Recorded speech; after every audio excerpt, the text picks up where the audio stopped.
Imagine finding out that the exact behavior society, eagerly labels as crazy or unhinged Mhm. are actually the precise psychological tools you need just to survive. Right. Um, so today, welcome to the deep dive. We are looking at a deeply uncomfortable truth. This possibility that your lifelong dedication to being a well-adjusted, compliant person is, it's the very thing that's slowly erasing you. It really completely flips the script on what we consider healthy adaptation. I mean, we spend our entire lives striving to seamlessly integrate into a system that, honestly, at its core, demands our continuous depletion. Hmm. And we basically measure our sanity by how well we endure that drain without complaining. Which is exactly why the source material we're unpacking today feels so confrontational. We're looking at an excerpt from a text called The Audacity of the Unbroken Self. And the mission for this deep dive is to explore its central radical premise. Yeah, and it is radical. It really is. Yeah. The idea is that preserving your core identity and actually finding fulfillment requires breaking societal norms so severely that you look completely irrational to everyone around you. You look unhinged. Exactly. The text presents this stark, almost brutal dichotomy. It says you are either unapologetically audacious or you are completely depleted. Like there's absolutely no middle ground. And that lack of a middle ground is, I think, what makes the text so compelling. It argues that the unbroken self, that core of who you are before you just absorbed everyone else's expectations, it can't survive in a state of compromise. Right. It requires active and sometimes genuinely aggressive defense. So the author introduces this by claiming that the best things in life come to those who have audacity. Mm-hmm. But, and this is key, it doesn't paint audacity as some glamorous cinematic heroism. Well, not all. It specifically notes that to the outside world, an individual operating with this kind of audacity might just come off as, quote, crazy and unhinged. And that specific vocabulary is so crucial because society uses these clinical, pathologizing words like unhinged very strategically. Oh, interesting. How so? Well, when someone is detached from the architectural frame of societal norms, when they no longer swing the way the system designed them to, they become unpredictable. And human social structures are entirely built on predictability. Right. We need to know what people are going to do. Exactly. We rely on the people around us to behave in expected ways so the complex machinery of our culture can just function. So when you encounter someone who acts strictly in alignment with their internal truth rather than the external script, that unpredictability feels like a literal threat to the collective. Wow. So the collective just slaps a warning label on them. Like calling someone crazy isn't necessarily a medical diagnosis in this context. It's a quarantine measure. That is a perfect way to put it. It tells everyone else, hey, do not follow this person's lead or you will be exiled too. That is the exact mechanism at play here. To maintain order, society just has to discredit the people who realize the rules are arbitrary. But the text insists these are the very individuals who, quote, go far in life, specifically because they aren't afraid to break those norms. I do want to push back on this a little bit, though. Sure. Is this concept of audacity just, I don't know, a fancy philosophical rebranding of basic rebellion? Because, teenagers rebel. Right. People who cut you off in traffic are breaking social norms. That doesn't mean they are preserving their unbroken self or going far in life. No, that's a really fair point. But the distinction between petty rebellion and true audacity is actually profound. Rebellion is fundamentally reactive. Reactive. Okay, explain that. Well, if society tells you to go right, and you aggressively go left just despite the rule, you are still letting the rule dictate your behavior. You're just doing the opposite. Exactly. Your actions are still anchored to the norm, just in the negative. But the audacity described in this text isn't reactive at all. It is entirely internally driven. Okay, I see. It's the willingness to exist authentically, whether that authentic action happens to align with the norm or whether it totally shatters it. The unbroken self doesn't care about the rule either way. That tracks. That makes a lot of sense. It actually makes me think of society as this massive, endless game of Monopoly. Oh, I like this. Yeah, so we were all sitting around the table, moving our little metal tokens, paying rent, going to jail, passing go, and almost everyone is miserable because the game is structurally designed to bankrupt most of the players while enriching a tiny minority. Which is a very accurate representation of the modern socioeconomic treadmill, by the way. Right. So in that scenario, the rebellious person is the one who tries to, steal colorful paper money from the bank when the designated banker looks away. Mm-hmm. Or they flip out and refuse to pay rent when they land on a property. Yeah, they're throwing a tantrum within the game. Exactly. Yeah. They are still desperately playing the game, they're just playing it poorly and angrily.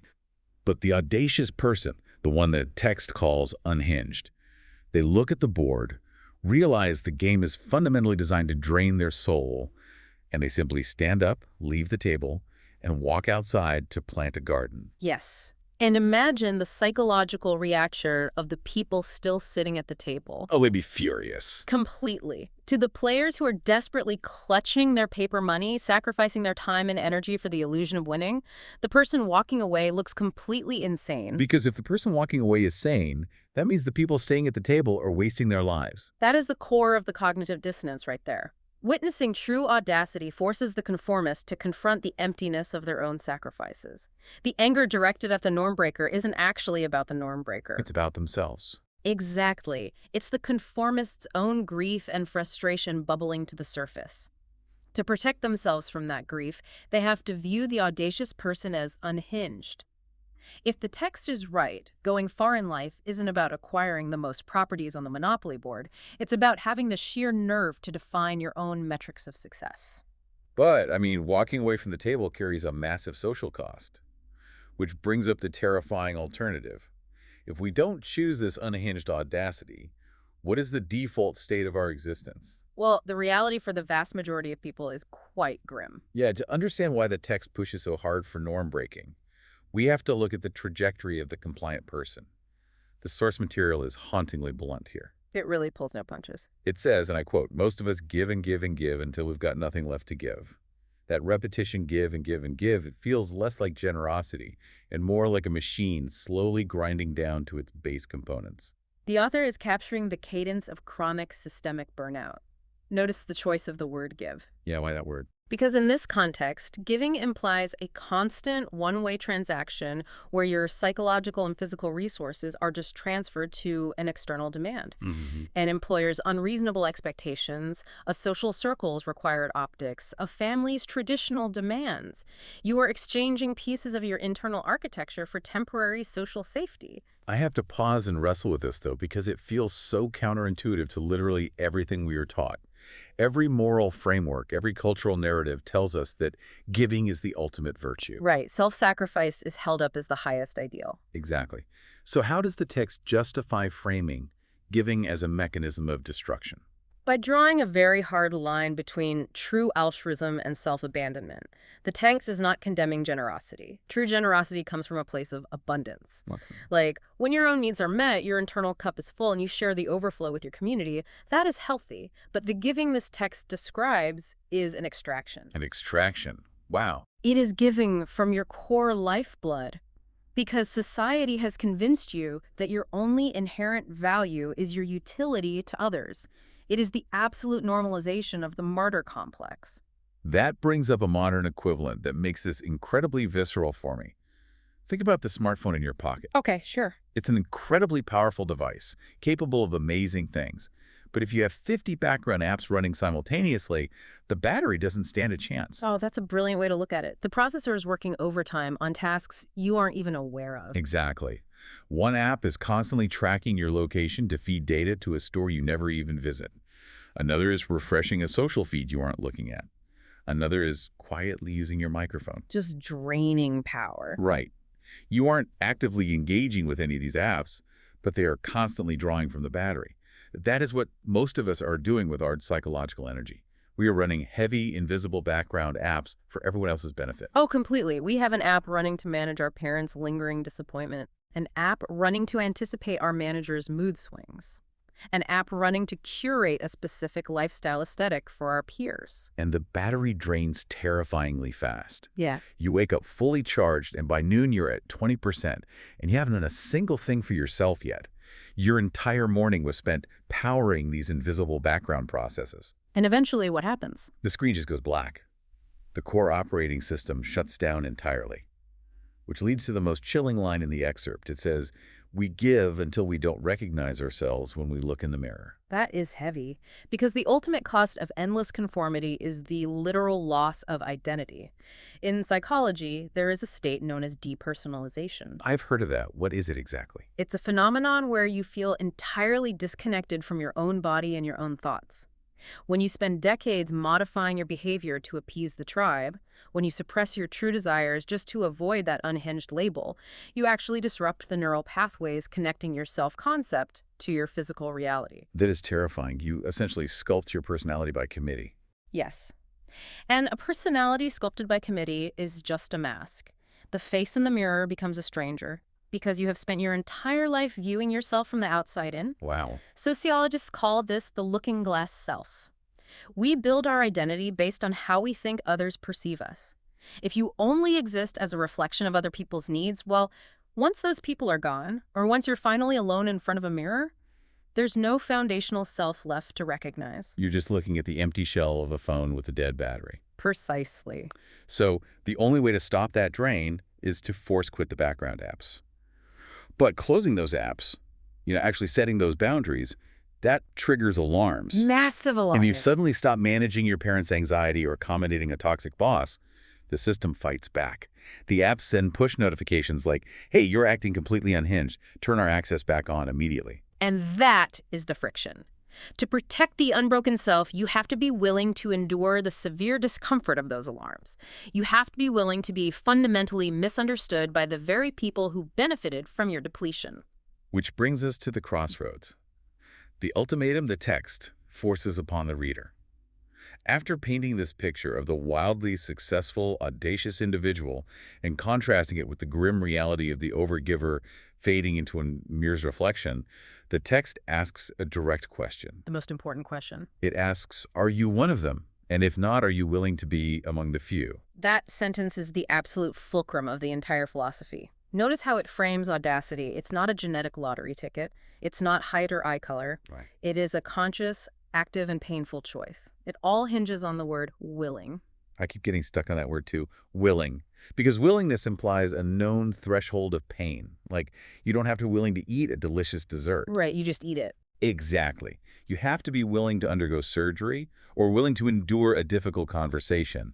It means you know there is a severe cost, and you are agreeing to pay it anyway. Because the author understands that choosing to be among the few is an incredibly isolating, painful experience. And there's a profound neurobiological reason for this. Really? It's physical. Oh, absolutely. We are pack animals. Yeah. For our ancient evolutionary ancestors, being cast out of the tribe didn't just mean eating alone in the cafeteria. It meant freezing to death or being eaten by predators. The social conformity is literally baked into our survival instincts. Deeply. Modern neuroscience has shown that the brain's dorsal anterior cingulate cortex. Say that again? The dorsal anterior cingulate cortex. It's the area that processes the physical pain of a broken bone or a burn. Well, it turns out it is the exact same area that processes the emotional pain of social rejection. Wait, really? The exact same area? The exact same area. When you choose to break a social norm, your nervous system doesn't differentiate between the sting of being called unhinged and the sting of a physical wound. Your brain is literally screaming at you that your life is in immediate mortal danger. Wow. Which perfectly explains why most people choose the slow depletion. It makes complete sense now. It is neurologically safer to slowly bleed out your identity while safely surrounded by the warmth of the tribe than to risk surviving alone in the cold. That's it. The slow drain of self-abandonment is culturally sanctioned. You actually receive constant microdoses of validation while you disappear. Oh, yeah. Like, oh, she is such a team player. He is so selfless. They always put others first. Exactly. You are praised for your own erasure. But if you choose audacity, you receive relentless judgment while you try to self-actualize. The text is asking if you possess the radical self-trust required to trade the suffocating blanket of societal approval for the sharp, isolated air of freedom. So it requires you to believe that your internal compass, that unbroken self we've been talking about, is a better navigator than the collective anxiety of the crowd. It does. And historically, the text points out that it is always the few who achieve this. Think about it. The innovators, the paradigm shifters, the people who push humanity forward in art, science, or culture. None of them achieve greatness by carefully observing and obeying the established norms. None of them. They were all, in their respective eras, considered dangerous, crazy, or unhinged. There's a deep irony there, though, if you think about it, because society eventually catches up to the crazy people. Going back to our Monopoly analogy, the person who flips the board, walks outside, and spends years cultivating a garden is initially shunned. Totally ridiculed. But 10 years later, when the people at the table are starving and the gardener has a massive harvest of tomatoes, suddenly the Monopoly players praise them as a visionary. It's so true. Society violently punishes audacity until that audacity produces undeniable, tangible results. At which point, society quickly rewrites history to claim that audacity as its own triumph. Natural. But the author's critical point is that you cannot wait around for society to validate your audacity. You will never get permission to be free. You have to be willing to be among the few right now in the messy, unapproved, incredibly lonely phase. Because the alternative is waking up decades from now, looking in the mirror and realizing you successfully pleased everyone else while entirely missing your own life. It's the tragedy of arriving safely at death, having never truly lived. Man. So let's synthesize what this all means for you, the listener. The audacity of the unbroken self serves as both a harsh diagnosis and a radical prescription. Right. The diagnosis is that the societal structures around us are inherently vampiric. If you operate on default, the system will drain your time, your psychological energy, and your core identity through the endless, celebrated mandate to give. And the prescription is unapologetic boundary setting. It is the conscious decision to protect your internal architecture even when the people around you accuse you of breaking the social contract. Yeah. It is choosing the messy, unpredictable vitality of the unbroken self over the tragic social acceptability of the fractured self. So you have to take an honest inventory of your life right now. Yeah. Where are the background apps draining your battery? Is it a career path you only chose because it sounded prestigious to your family? Or is it a relationship where you are constantly modifying your personality just to keep the peace? Exactly. Yeah. Are you giving from a place of genuine joy? Or are you giving because your nervous system is simply terrified of the friction that comes with saying no? You must evaluate the board game you're currently playing. Do you actually care about accumulating the fake paper money, or do you desperately just want to go outside? So the challenge this week is to inject a small dose of unhinged audacity into your routine. Force quit one background app. Say no to an expectation you usually blindly accommodate. Make a choice that causes someone to raise an eyebrow. Just one small thing. Yeah. Protect your mirror so that when you look into it, you actually recognize the person staring back. That is the ultimate accountability. The reflection in that glass is the only person you truly have to answer to at the end of it all. It really is. But before we wrap up this deep dive, I want to leave you with one final lingering thought to mull over. We have spent this entire time dissecting the tension between the crazy individual and the sane society. Right. But think about the implications of what we've just discussed. If society's definition of normal requires you to systematically bleed out your identity until you literally disappear, is the ultimate act of true objective sanity actually choosing to be completely unhinged? That is a profound question. And further, what happens to society's rigid rulebook if the few suddenly decide they've had enough and become the majority? If enough of us flip the board and walk outside, does the game finally end? Think about it.